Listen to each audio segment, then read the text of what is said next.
Good morning, students. On a fresh day, I welcome all of you to the GYANJYOTI online classes. Today, we will study history, chapter number 4. And the name of the chapter is, I have written on the board, the first cities. Students, before that, let me revise from the section history. We have already studied 3 chapters. The first one was when, where and how, and in the chapter mainly we studied about the different sources of information about how to study history, how to know about history. The second one was early humans, that how the primitive people and the ancient people in the ancient era, how they were surviving. And the third chapter was early farmers. Students, in that chapter we studied about that how humans changed themselves from food gatherers to food producers. We all know that the primitive people were nomads. Students, nomads means the persons or the people who roam here and there. They don't stay at one place, at a single place, we can say. They move from one place to another in search of food to survive. And once the food ends in a place, they leave that place. But this changed after a few years when humans knew how to cultivate the techniques of agriculture. Then they became food producers. They cultivated different crops and they started to settle down in a single place. Friends, the most important thing in this chapter was that all the civilizations, students, first of all, let me make you understand the meaning of civilizations. So, the first cities, then before we move forward, we'll have to understand the word civilization. I have written the definition, general definition here, that a civilization is a general term used to describe the society, culture, and way of life, polity and economy of a specific region. Students, it means a civilization is a general term used to describe the society. Means where a group of people, we know the meaning of society, where a group of people stay together and they study about their culture, way of life, the standard of living, polity, economy, how they earn, what are the social income. But here it depends on how they were surviving, how they were living, and about that particular region. So there were different civilizations in the world at that time, and we will study about the Indus Valley civilization in the primary stage. Then what happened in the earlier time? In the previous chapters we have studied that early humans preferred to roam about in river valleys. Students, this is the most important thing, that why only the people settled near river valleys? There is one more reason, that they made huts, they made their houses near river valleys because the soil near the river banks was very fertile. They got water from there, water supply was very good at that point of area, and the land was so fertile that they can grow crops there. They can cultivating and agriculture process was very easier near the river banks or the river valleys. Then near the banks of the rivers and at the nearby areas they stayed. Therefore, most of the civilizations were settled near the river valleys. Now, as I have told you the meaning of the word civilization, we will study about the 4 major civilizations on Earth.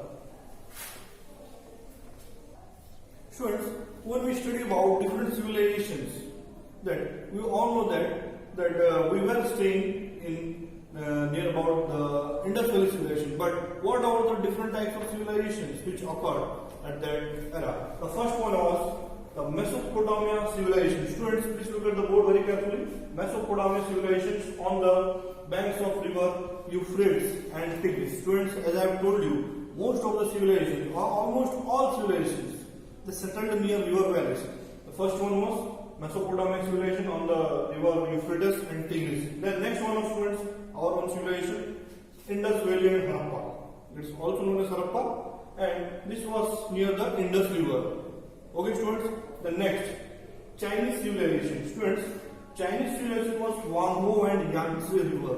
Students, Huanghe and Yangtze River. It was near that river. Then the last one I can say is Egyptian civilization, River Nile. So these all civilizations all were settled near the river valley. Students, now we will study about further. Students, next we will study about that why did these civilizations rise in near the river valleys? Why? What was the reason? The first point is, students, that the river floodplains were very fertile and good for growing different crops. The first reason is the river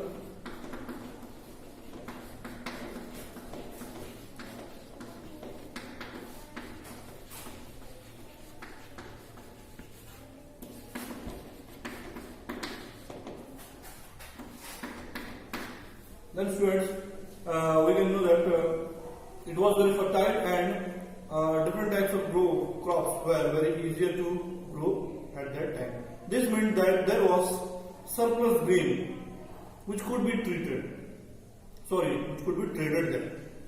And the river was also useful for fishing and different activities also. The second reason was rivers provided good means of transportation and communication. The second reason is transportation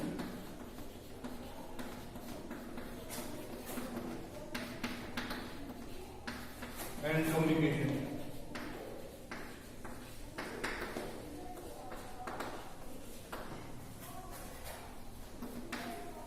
The second reason was the transportation and communication, and it was also useful for trade purposes. The third one was river valleys were useful for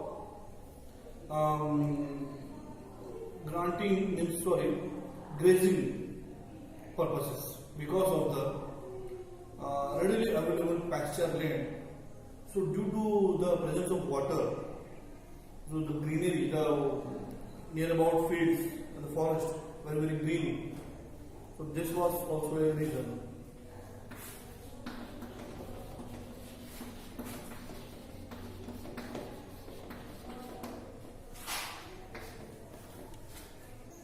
So at the discovery of Indus Valley or the Mohenjo-daro in the 1920s near the river Indus, now in Pakistan, pushed back the history of India by about 2000 years ago.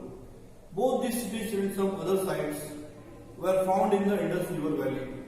Therefore, historians began to call the civilization of all these cities and sites as Indus Valley civilization. Students, as we know that Indus Valley civilization settled near the river Indus, therefore the name was given as Indus Valley civilization.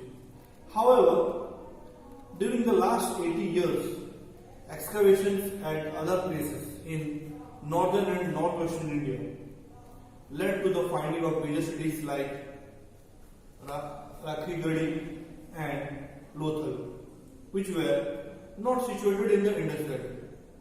It is therefore now referred to as the Harappan culture. So, it was referred to as the Harappan culture and named after the earliest cities to be discovered. The Indus Valley civilization is the largest civilization of the ancient world. Students, the Indus Valley civilization is the largest in the ancient world. In all the category of this ancient world, it was the oldest. With 2,800 sites discovered so far, 2,800 sites discovered so far. How do we know of the civilization? Our knowledge of the Indus Valley civilization is based on archaeological sources and the cities, buildings, pottery, toys, weights and measures and ornaments belonging to the civilization and found during excavations are the only source of information. Archaeology is the biggest information, as I have told you in the first chapter of this section history. And Was there any writing from this period? While writing did exist, the Indus script has not been deciphered yet, and thus inscriptions and literary sources cannot be used in this case. The script of the Indus Valley was pictographic. Students, what is the meaning of pictographic? Means the script was not written in any language, not any ancient language. It was pictographic, means it was written in the manner of picture. Different pictures were made, and therefore they knew about the picture. Students, then we move further. Students, now we'll study about the features of the Indus Valley cities. As the name of the chapter suggests, we're studying about the first cities. So what were, as we are staying in India, an Indus Valley civilization was the civilization from which our early humans came from. Then, what are the different features? What were the type of people who were living there? What were the type of cities at that time? The first feature is the town planning. Students, do you know town planning? As we are staying in NSC, that is called the Notified Area Council, we have an office called town planning. What is their work? What is their job?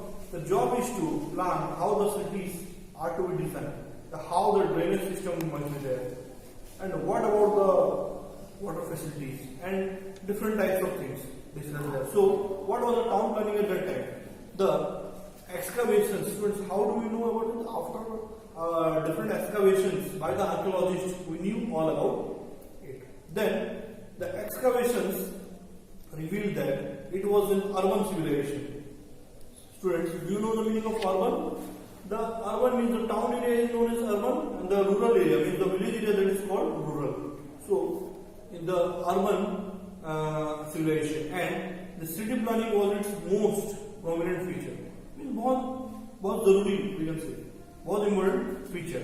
Then the cities were very well planned. The cities were very well planned. Students, is the most important word. Very well.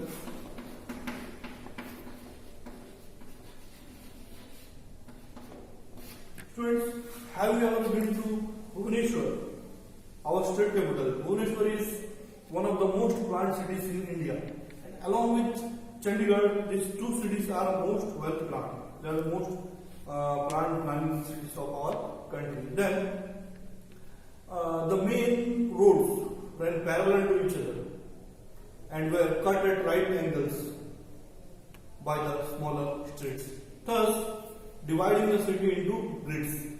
Students, if the square, in Hindi you can say chalk, if it is divided and the roads are bent at right angles, then it is, you can know that all the cities in the cities are designed in a well planned manner.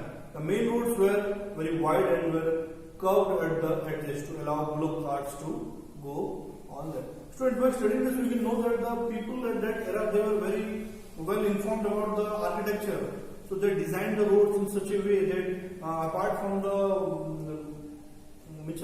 people going in the roads, they made a passage to the bullock cart. They also moved from that place. Animals, different type of animals, they can also move.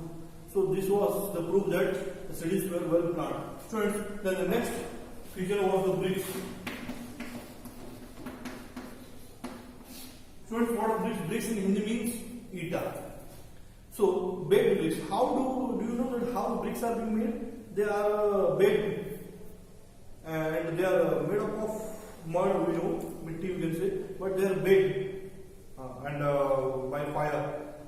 So you must have seen in villages that the mud bricks, how they are made. Nowadays, students, fly ash bricks, or we can say the bricks made up of cement, they are being supplied to different parts of our area. But before that, in the ancient era, so baked bricks were an essential building material in the civilization.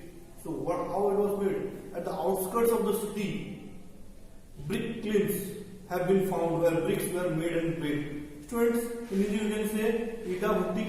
Okay, students. Then how the bricks were made? You must have seen.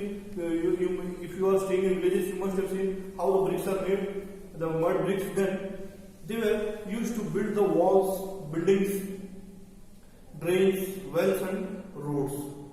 The bricks were of the standard size and were so well made that they have lasted all these years. Students, you know that the bricks made up of mud, okay, mitti we can say, that is very durable, they last longer than the cement bricks. The bricks were laid in an interlocking pattern. Students, interlocking pattern means it is in a put up in a manner that they were not damaged and fitting tightly so as to make the walls very, very strong. Students, the next one is the drainage system.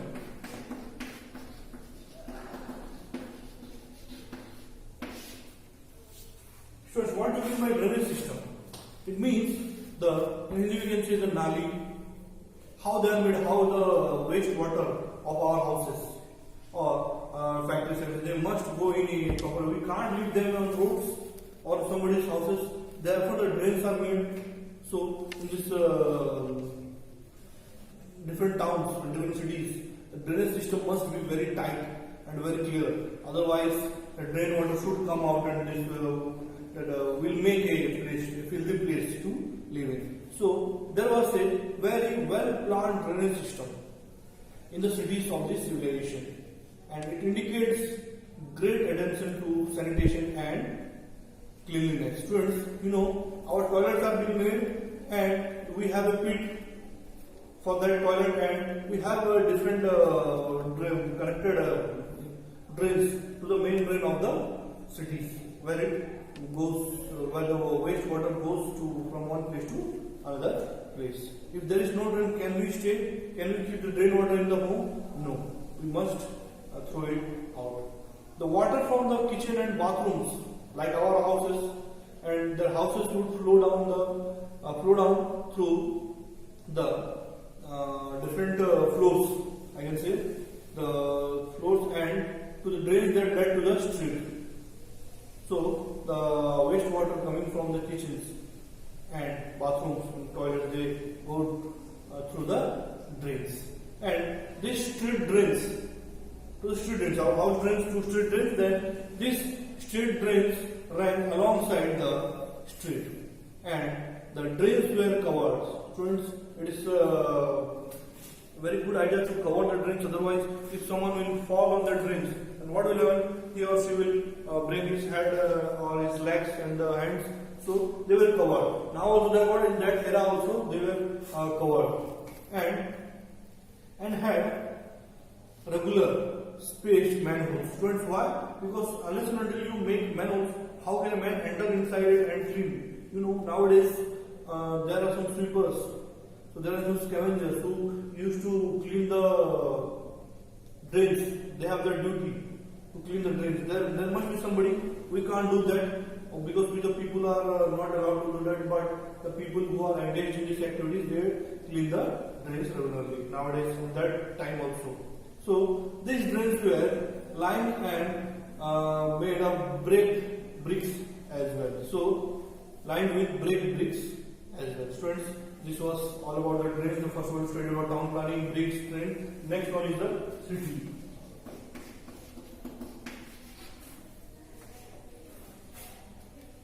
Next we will study about the city. The cities were divided into two parts. Students, the cities were divided into two parts, the lower and the upper part. Students, the city. Now we will study about the city. It was divided into two parts, the upper and the lower part. The upper part was smaller and it was towards the west. It was built on raised ground. Students, it was built on raised ground, means little higher. Archaeologists refer to it as the citadel. Students, it was known as the citadel.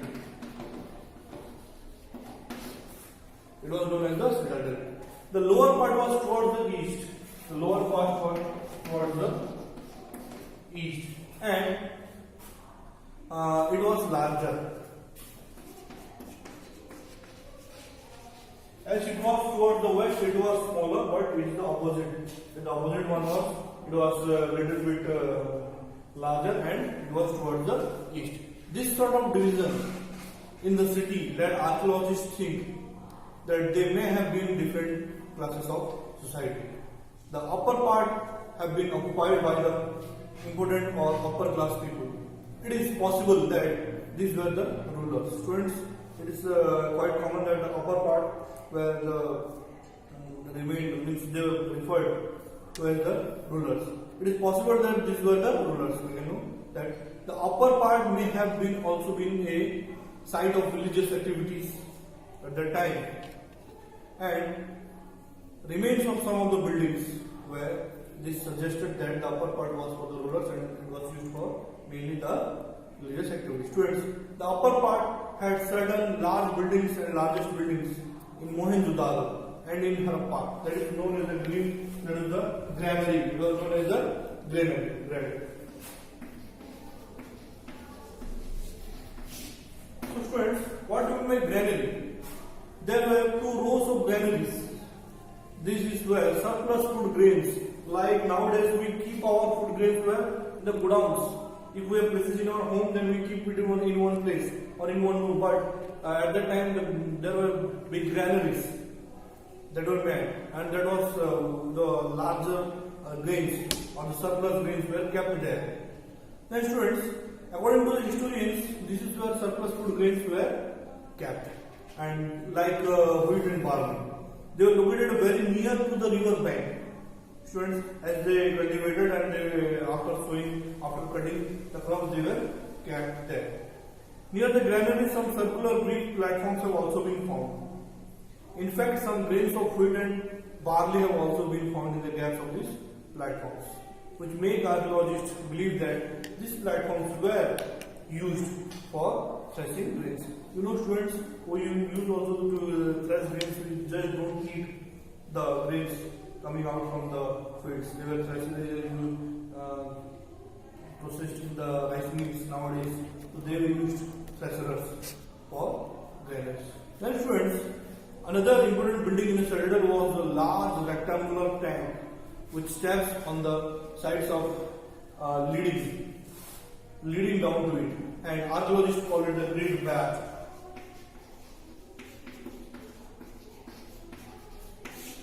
It was a great bath. Students, what do you mean by great bath? Bath means, you know, Nahana. In Mohenjo-daro, it had 6 entrances. And students, a central bathing pool and galleries and dressing rooms. The floors and walls of the pool was made of burnt bricks and a lining of it to make it water light. It was filled with water from an adjacent pool, and it was also drained out through an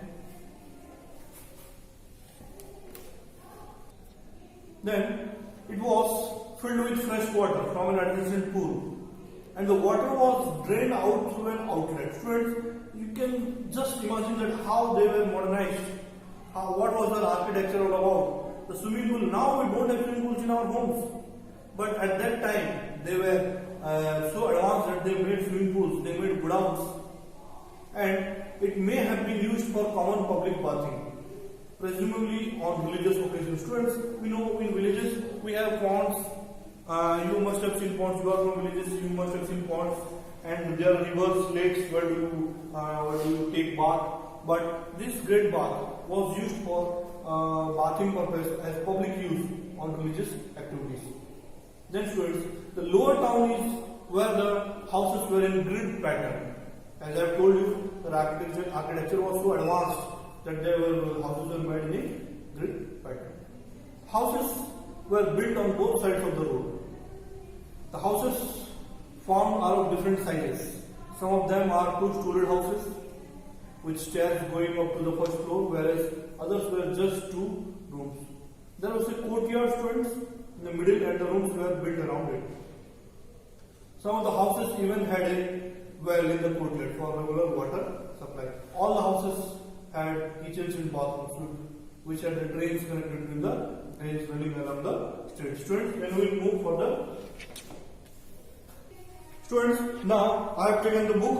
You can see that this was the city settlement near Indus Valley. Look at this, how it was made, how advanced they were, and how they have planned the cities.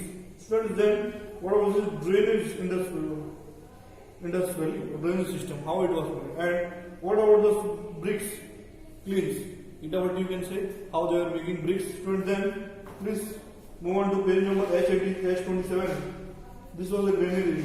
Don't it look like a godown? So this was made for keeping grapes. And look at this.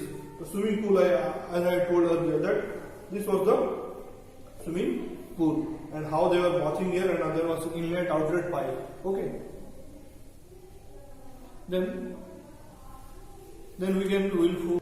Friends, now you must be amazing that what they were doing the whole time. So did they have any work to do or no? Now as they were working, well, they were doing some work. Yes, they did some work at the time. So the next topic is the occupation. What was the occupations of the early men? So what can we will study further? The main occupations of the people were agriculture. The archaeological remains indicates that they grew wheat, barley, vegetables, and fruits. Cotton was also grown by them. The land was so fertile due to being in the river valleys, near the river valleys, that there was surplus grain production, which can be stored in the granaries. Animals like hummed bulls, goats, and sheep were domesticated, and the bulls were pulled down bullock carts through the city. The main occupation was agriculture, students, and they mainly grew wheat, barley, and the fruits. Students, they also domesticated these different animals also. The next one, students, the craft production.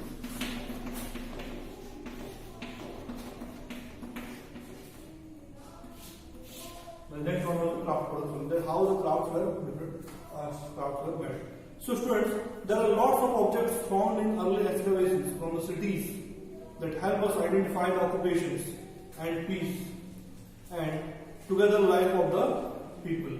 Finding of pots of various sizes tells us that the people engaged in pottery making. So pottery making was one of the most important occupations, or you can say the craft making purpose of the early men. These pots were made of reddish clay and having designs made on them.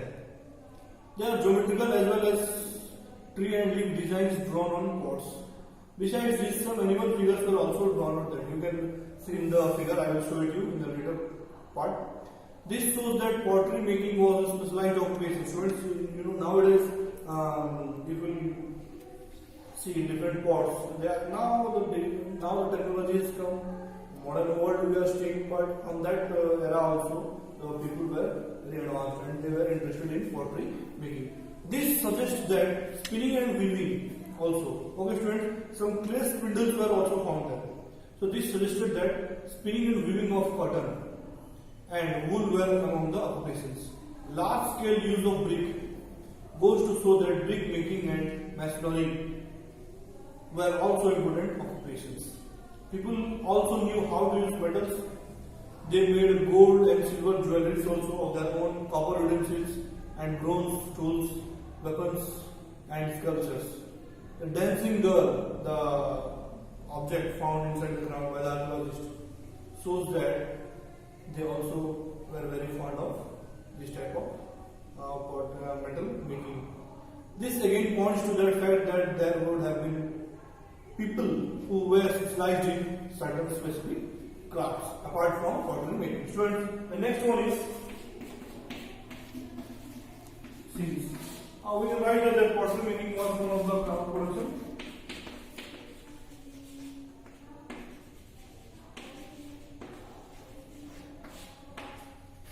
Now seals. Students, what are seals? Students, the next one was seals. What was seals? The seal is another object that has been found in large quantity from various sites. Sites means first places.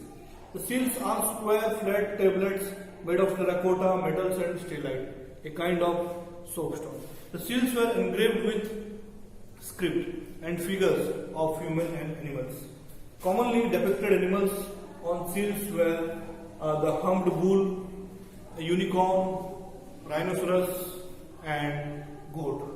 These seals were probably used by traders to stamp goods. The seal is another object that has been found in large quantity. Seals means, students, this was made on a piece of object. Different animals like the hummed bull, the goats and different animals, rhinoceros, unicorn, they were made. Students, the next one was the trade. So what was trade? Trade means business. Along with the seals, the weight and measurements were also found. Measures. This indicates prevalence of trading activities. The fact that there was surplus grain suggests that the grain was also a trade item. Students, you know what is taraju? When we weigh something, now electronic weigh machines are seen in our market, but before that we were using the taraju, and but you can say but 1 kilo, 2 kilo, half kilo, this has been used there. Then the Harappan seals have been found in excavations in Mesopotamia, indicating that the trade connections, relations between the two civilizations. One such seal has a boat depicted on it, which is evidence of overseas trade. They moved from one place to another, with different countries they were going on to trade purpose. Then Mesopotamia seal has also been found in Lothal, which city had a dockyard. Students, Lothal was situated in Gujarat. Now also in Gujarat means it is now in Gujarat. And it shows that the people had overseas trade links as far as Mesopotamia. Students, then there is evidence for overland trade as well. The lapis lazuli ornaments are found in Harappa area that otherwise did not have local access to it. The card was commonly used for mode of transport, which can be seen in models of clay or toy carts have been found, and it was also used to move, keep the objects and move from one place to another. Students, the next is on the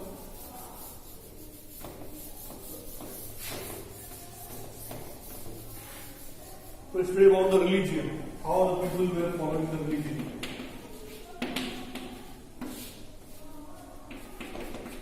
What was the religion they were following? As we have studied in this chapter, most of the information and Harappan civilization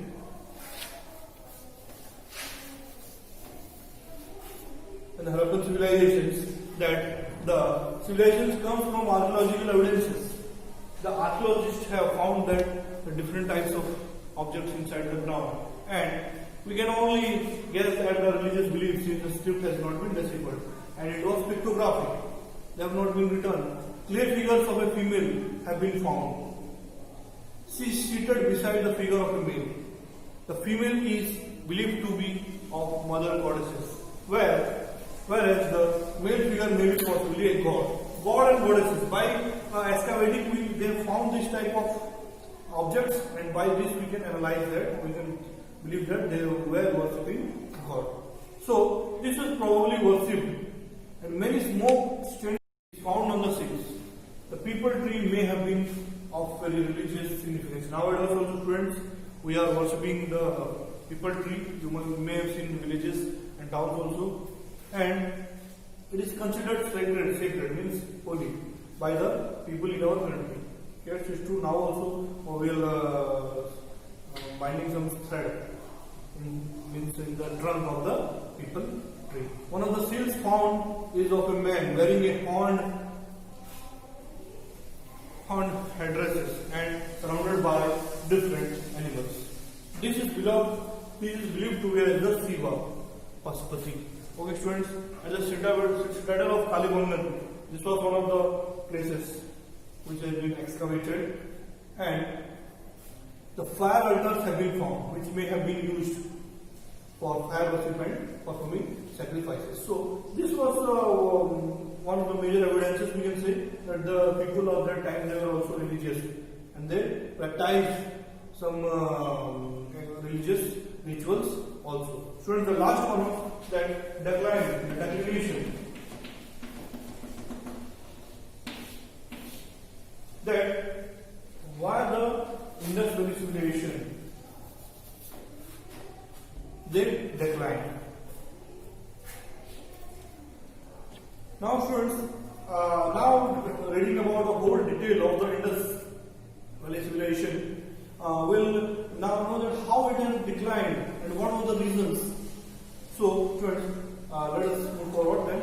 The civilization flourished for about 1,000 years, after which there was a decline due to some certain reasons, which are not known to us. Historians usually have offered many theories to explain the case of the decline. So what were they? The river may have changed of its course and rendered the land infertile. The first reason can be change of river course. The change of the river course has been changed from one direction to other direction. Then, or there could have been natural calamity.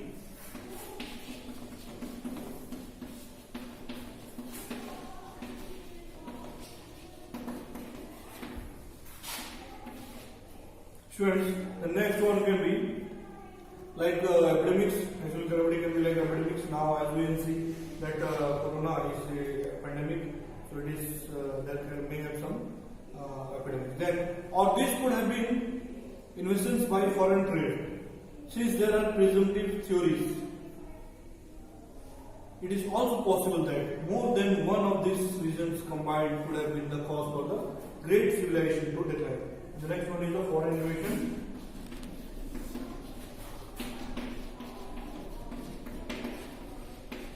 Friends, these are some of the reasons by which the historians have assumed that the Indus Valley civilization declined. So students, this is the end of the topic. Now I want to say that in every video I say that whenever you are watching this video, please refer to the textbook, to the chapter. Otherwise you won't be able to understand. If you haven't buy the books, then please come to the school, buy the books, then only you can understand. And please watch the video very carefully. If you have any doubt, then you can ask me by saying this. I may be able to buy all of you. Thank you students. Goodbye. Stay home. Stay safe.